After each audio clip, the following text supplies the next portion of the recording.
თავის არა, ქვეყნისათვის, სამშობლოსათვის, ერთად დავდგეთ თქვენი ჯირი. ყობა დავითაშვილის ეს თხოვნა მისი ადრესატებისთვის მიუღებელი აღმოჩნდა. რესპუბლიკელებმა, რომლებიც ჭადრაკის სასახლეში გამართულ შეკრებას თვალს შორიდან ადევნებდნენ, იქ შეკრებილ ოპოზიციას წარსული გაუხსენეს და მომავლის გეგმები დაუწუნეს. ყველაზე მკაცრი შეფასებები ნოღაიდელს და გაჩეჩილაძეს უკავშირდებოდა. თუ ის ამას არ დააპირებს, მაშინ გაგრძელდება ის, რაც არის ბოლო 2 წლის განმავლობაში. საძმოების, სამეგობრო, სანათესაო წრეების დაპირისპირება რეალურ პოლიტიკასთან. პოლიტიკა არის პარტიების საქმე და არა სამეგობროების საქმე. არ მივიღებ ყობა დავითაშვილისგან, კახა კუკავასგან მოწოდებებს ერთობებზე, როდესაც ისინი ერთ პარტიაში ვერ იტანდნენ ერთმანეთს და დღესაც ვერ იტანენ ამ თვალსაჩინით ერთმანეთს. დღევანდელი ღონისძიება იყო ერთგვარი ნოღაიდელის ოპოზიციურ პოლიტიკურ სპექტრში შემოყვანის კურთხევა. ის ვაჭრობა, რომელიც გაჩაღებულია ამ წუთას ოპოზიციის ამ ნაწილში, ძალიან გაცილებით უფრო ღრმა ფესვებგადგმულია, ვიდრე ეს ერთი შეხედვით და ზედაპირულად ჩანს. ნოღაიდელის შემოყვანაც ამ სურათში არის სრულიად ლოგიკური შესაბამისად მთელი ამ სცენარის გაგრძელებისთვის. თუ ეს ერთობა უნდათ მოუხსნა კანდიდატურები დღესვე, ხვალვე, გუშინ უნდა გაეკეთებინათ ეს. ჯერ კიდევ ნაცვლად იმისა, რომ რაღაცა ასეთი დაშის გრიალის ფონზე ცრემლები მოგვადგეს და ისე ვილაპარაკო.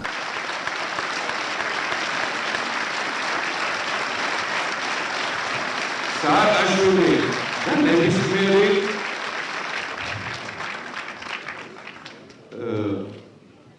ქვეყნის მტერი პოლიტიკოსის და საერთოდ პოლიტიკური კლასიკაა. დაყავიდა იბატონე.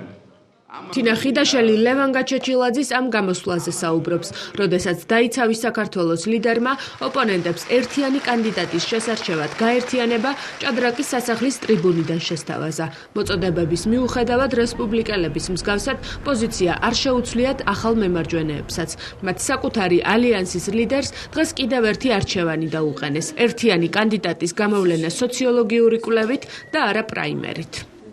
სოციოლოგიური ჯგუფები აბსოლუტურად ჩვენგან დამოუკიდებლად გაარკვევენ საზოგადოებისთვის ვინ არის ყველაზე უფრო მისაღები კანდიდატურა. ამას არ ჭირდება არც ხელის ჩაკიდება ნოღაიდელთან, არც რაიმე ერთობის თაობაზე გაუთავებელი მოწოდებები და მოლაპარაკებები. ირაკლი ალასანია საკუთარ არჩევანს ალბათ საზოგადოებას თვითონ გააცნობს. ამ შემთხვევაში ირაკლის არჩევანი იქნება განმაპირობებელი რა ურთიერთობა დარჩება ალიანსსა და ირაკლი ალასანიას შორის. ახლები და რესპუბლიკელები ამბობენ, რომ ზურაბ ნოღაიდელთან ერთად არანაირი ერთობის შექმნაზე არ დათანხმდებიან, ხოლო თუ ირაკლი ალასანია პრაიმერს დათანხმდება, რაც ზურაბ ნოღაიდელის გვერდით დგომას ნიშნავს, ალიანსი ახლანდელი ლიდერის გარეშე გააგრძელებს არსებობას. ერთადერთი, რასაც ალიანსის ორი წევრი პარტია დასაშვებად განიხილავს, ნოღაიდელის როგორც კანდიდატის სოციოლოგიურ გამოკითხვაში მონაწილეობაა.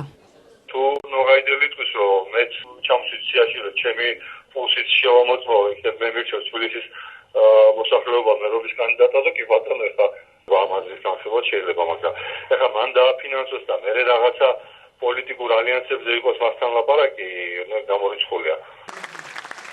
საერთო კანდიდატის გამოვლენის რაფორმას შეარჩევს საინიციატივო ჯგუფი, ეს საზოგადოებისთვის ცნობილი რამდენიმე დღეში გახდება.